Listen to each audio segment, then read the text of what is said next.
রবিবার মানেই বাঙালির প্রিয় মাংস রান্না হবে না সেটা কি হয়? বাবা সকাল সকাল বাজার থেকে মাংস নিয়ে এসেছে আর আমি এখানে চিকেন কষা করছি। আর এখানে পেঁয়াজ ক্যাপসিকাম ভাজা করছি, এখানে পনির ফ্রাই করে রেখেছি বেশ কোটিং করে। এটা করব হচ্ছে চিলি পনির। গ্যাসে দুটো একসঙ্গে বসিয়ে দিয়েছি। মাংস কষানো তো হয়ে গেছে, এখন জল দিয়ে দিয়েছি। আর এখানে পনির করব, যে গ্রেভিটাও রেডি হয়ে গেছে, বেশ লাল লাল চিলি পনির। এখন আমি পনিরগুলো ফ্রাই করে রাখা ওটা অ্যাড করে দিলাম। আর দেখো দেখতেও কতটা ইয়াম্মি লাল টুকটুকে। কি কেমন লাগে তোমাদের চিলি পনির?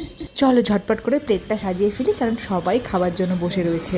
সোজা নিয়ে দিলাম বড়মশাইকে প্রথমে, তারপর এখানে চিলি পনির আর জিরা রাইস করেছিলাম সেটা দিয়ে দিলাম বোনকে, কারণ ও মাংস খায় না। তারপর আমিও বসে পড়লাম একসঙ্গে তিনজনে।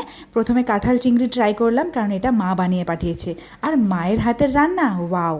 তারপর জমিয়ে খেলাম চিকেন কষা সঙ্গে লেবু দিয়ে। Tata bye.